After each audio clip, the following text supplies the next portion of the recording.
Marvel Studios' Secret Invasion is coming out to extreme anticipation.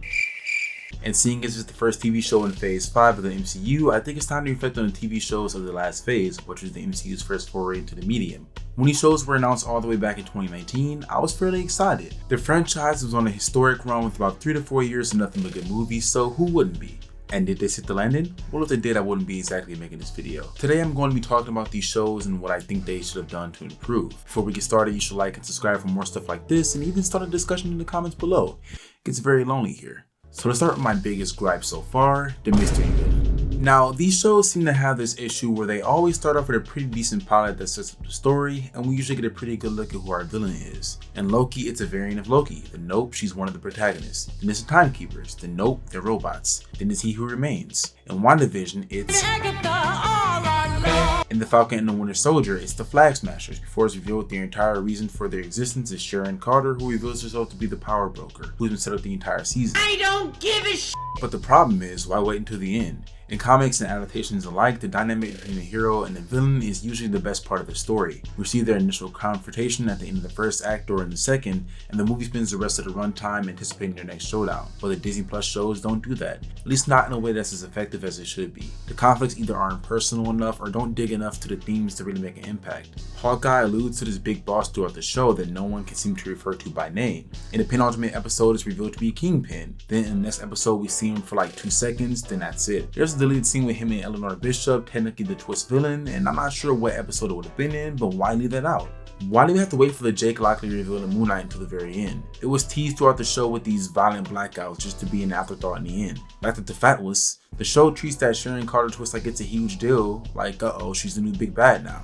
And you know what's messed up? The series had a genuinely good twist villain with John Walker, who's been an established character since the beginning. There's constant scenes with the heroes where we know exactly where both sides stand with each other. Him getting a dark turn that makes him an antagonistic force the heroes have to defeat. And we even get a pretty good fight scene, but no, at the end he's just one of the bros now. Not enough time is given to his development to earn that. Wandavision actually started off pretty strong, with the whole show being kinda confusing without knowing the full picture, only to blow its entire load in the 4th episode and telling us everything except how this entire situation got started. Then we get Agatha, or Agnes, who is essentially a non-character, and a villain we see from miles away, especially because she's the most prominent character that's not Wanda or Vision. We never even get a personal connection between her and Wanda as they fight. It really just boils down to her wanting her power, so it's either her or Mr. K Killer. And even with shows like Ms. Marvel that don't do this twist, they still host some of the worst villains in the MCU. While She-Hulk pokes fun at this trope, it's just a shame that we're severely lacking in the villain department with these shows. Imagine if Black Panther didn't introduce Killmonger until the last act, or if Spider-Man Homecoming had Peter chasing after the weapons, not knowing who the head of the operation was, and the scene where he goes to pick up Liz was our first introduction to Vulture.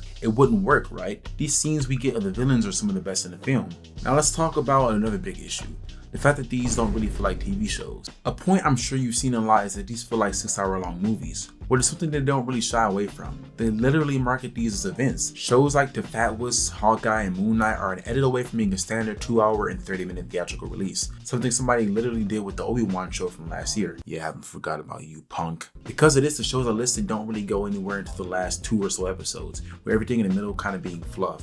Especially because we don't even get a real villain until the end. Now, of course, there's exceptions. Every other show, but especially What If, Ms. Marvel, and She-Hulk definitely feel more like they were made for TV. What If is an anthology show, and although I would prefer it to stay that way, even if the finale is one of the more enjoyable episodes. Ms. Marvel starts off super strong. Characters in Kamala's world have subplots that don't revolve around her, like Bruno going for Caltech or Nakia running for a position on a mosque board. But sadly, those get swept under the rug by episode 4. She-Hulk 100% feels like the first live-action show they've done that has the intention of feeling like an episodic season of TV, instead of something they wrote as a movie but condensed it to a show. Tackles a different case or villain every week, explores Jennifer's love life, and gives us a consistent storyline that's spread throughout. It might be the best show they had so far.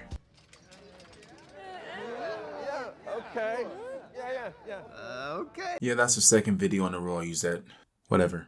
Now, there's one more point I want to know on the head here is the finale.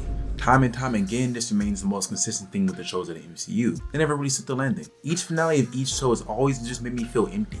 Wandavision turned into a standard third act laser light show. To Fatuous, Hawkeye, Moon Knight, and Ms. Marvel with anticlimactic final battles against villains with the death of a kiddie pool. And the others just not really sticking the landing like I wish they did. There's a lot to wrap up in so little time with these finales. The Yelena storyline in Hawkeye feels like an afterthought. We don't really know much about Moon Knight's life after the final battle, and She-Hulk, despite poking fun at this entire system, still doesn't give us a lot of resolve for the actual story and character of the show. This is by far my biggest issue with the format. Each time the credits roll and I finish the season, I never feel satisfied. It feels more obligatory than servicing the characters. We need 2 Egyptian god kaijus fighting. We need a magic battle between these 2 witches that don't take advantage of said magic. None of it feels deserved. And though we get great moments like Wanda's final goodbye to her family, or Sam and Bucky becoming true friends and having fun with the Wilsons, it almost feels like we're just running in circles. In conclusion, I'm a Marvel fan. I'm a TV fan. These should be up my alley. Especially considering there's projects with both of these things that I enjoy, but I don't know. I hope they can fix this problem with Secret Invasion and the rest of the saga. A great finale, a strong episodic format, and a villain that's built up from the beginning without an unnecessary twist that's not really built on. In a show where the villains are shapeshifters, god damn it. Anyways, what do you think about these shows and what could they do to improve? Let me know down below, and if you want to see more like this, like and subscribe. It takes like 2 seconds. Also, Wandavision, Moon Knight, and Ms. Marvel all have episodes towards the ends which are basically glorified flashbacks, so I'm expecting baby Nick Fury in Secret Invasion. Thank you very much. Eu disse um A por nosso amor. Eu disse um B.